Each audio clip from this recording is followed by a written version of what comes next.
Hello lovely people! Welcome back to my channel. And for today's video, itatry ko pong gayahin si Miss Nadine Lustre.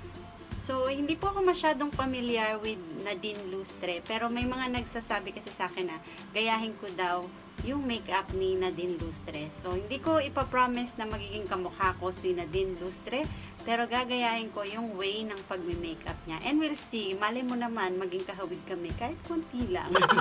Okay, so, let's start na. Okay, I will start with my primer.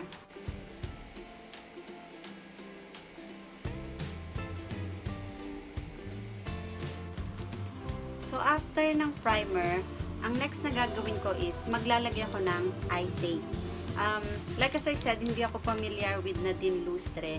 Pero kasi, I looked at some of her photos and ang napansin ko is, una-una, hindi kami pareho ng mata. So, kailangan kong iangat dito ng konti. And then, sa lahat ng mga makeup niya is, mahilig siya sa wing. So, palaging may wing. And then, another thing is, masyado siyang generous sa sa highlights. Mayaman sa highlights si ate. So, at saka yung lips niya, medyo pinapakapal niya. And, may, lip gloss. So, yep. Maglalagay muna ako ng eye tape. Okay, so, ayan siya. Ayan. So, you see the difference? Ito, taas na siya. Ito, pababa pa rin. Ayun siya. Tada! Hindi masyadong kita. Hindi halata, no? Okay.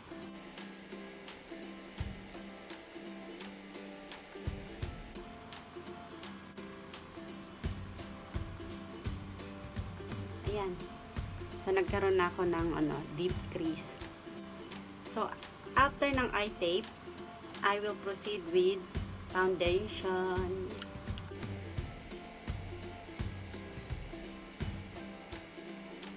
Okay, I'll use my brush.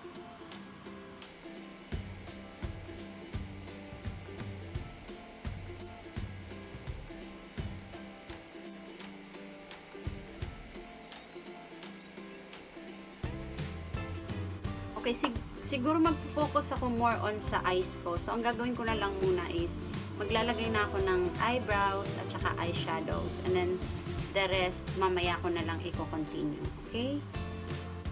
I'm gonna use this Benefit Precisely My Brow Pencil 4.5. So, mas lighter siya sa normal na ginagamit ko.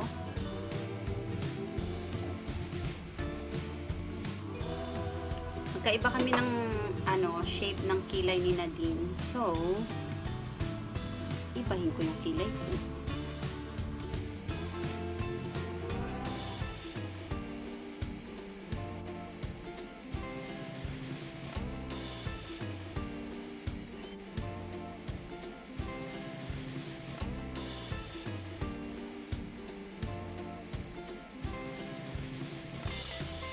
Now, I will proceed with the eyeshadow. But before the eyeshadow, I'm going to use my eyeshadow primer potion from Urban Decay.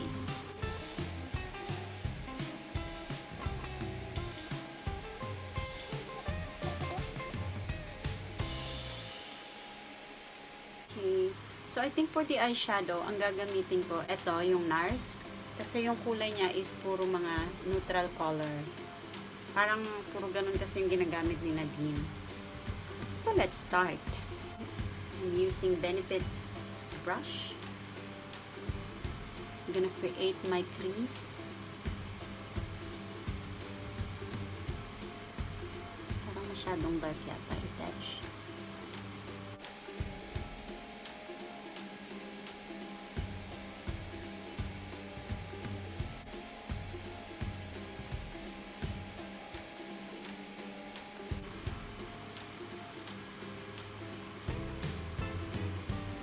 Ayan, so mukha lang siyang binaboy. Wait lang.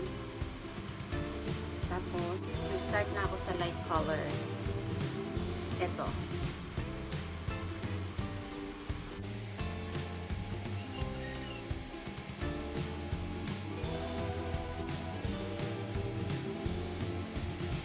Ayan. Tapos, I'll go with this lightly orangey color.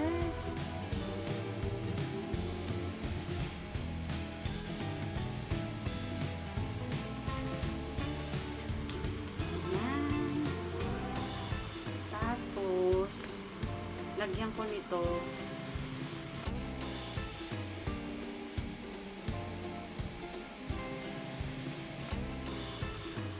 and then mag-eyeliner ako.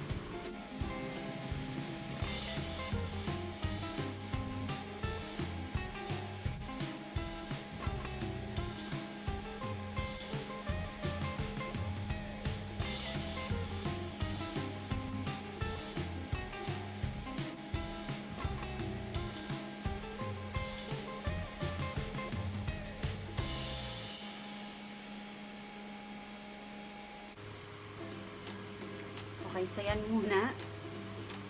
Medyo na-challenge ako sa eyes niya. Dadagdagan ko pa yan later. Okay, kalma lang tayo. Okay, so mag-start na ako ng aking concealer. Okay?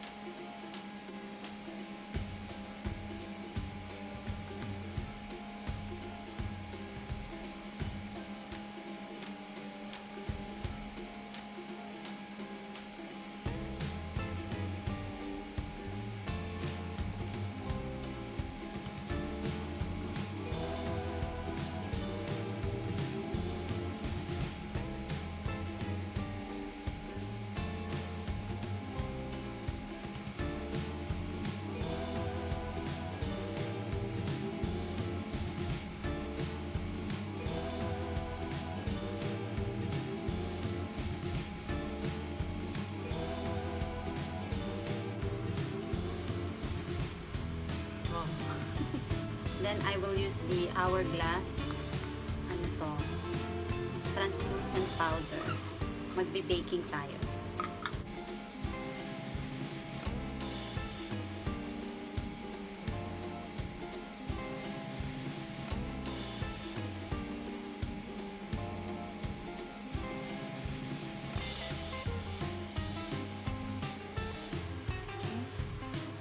So next na gagawin ko is magko-contour ako.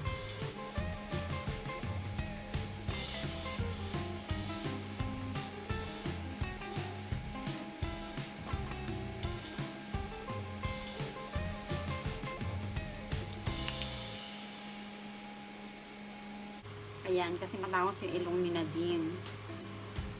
Lagyan ko ng konting highlights dito. At saka dito. Sa bridge. Wow! Okay. Next is i-contour ko naman yung buong mukha ko.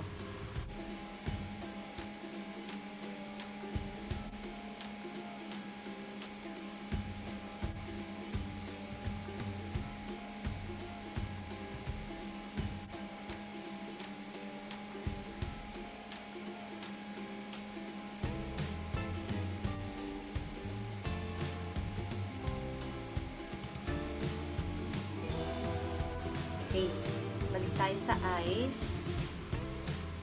Gamit ako ng light color. Then, magpa-blush on ako. Ayan, yung tart.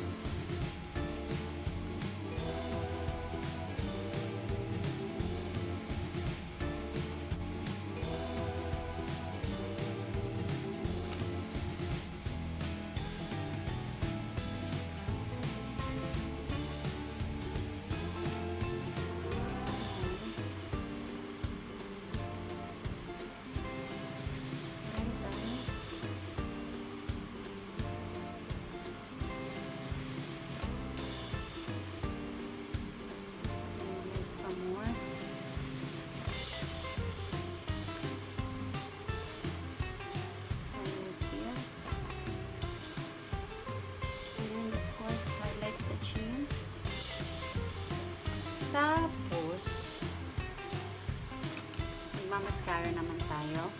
Pero before that, ayan, mag-curl muna tayo.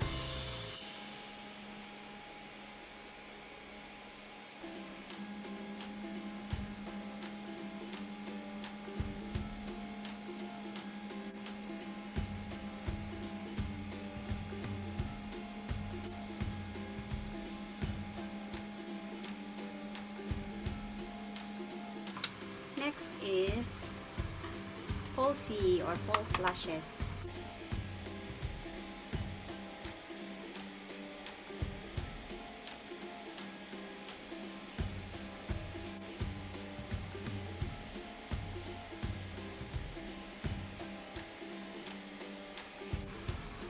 Okay, so next, I'm going to put my lipstick, which is Huda Beauty.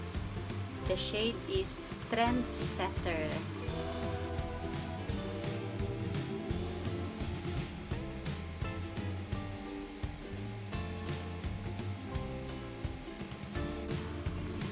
Turuan ko siya ng light color kasi medyo dark. I'm just gonna use my false lashes curler to curl my lashes.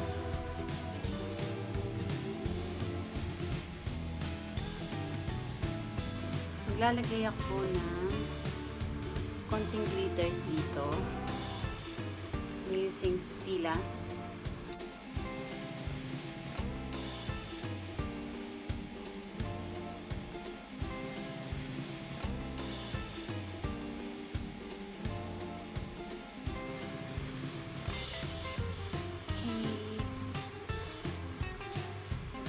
I'll put some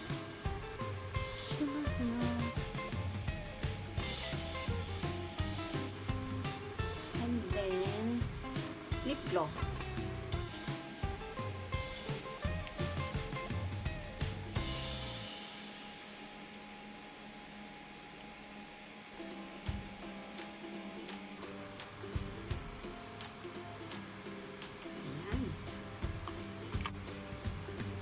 Then, syempre, magbibihis ako. And then, ko pa alam kung anong gagawin ko sa hair ko. But, just wait!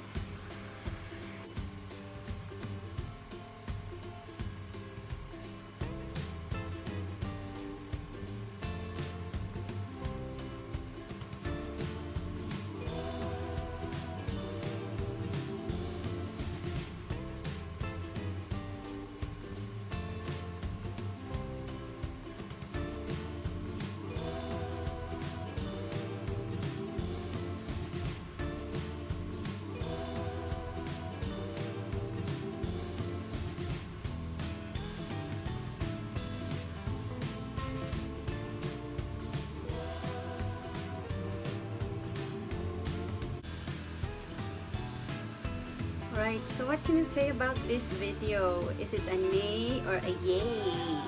So let me know.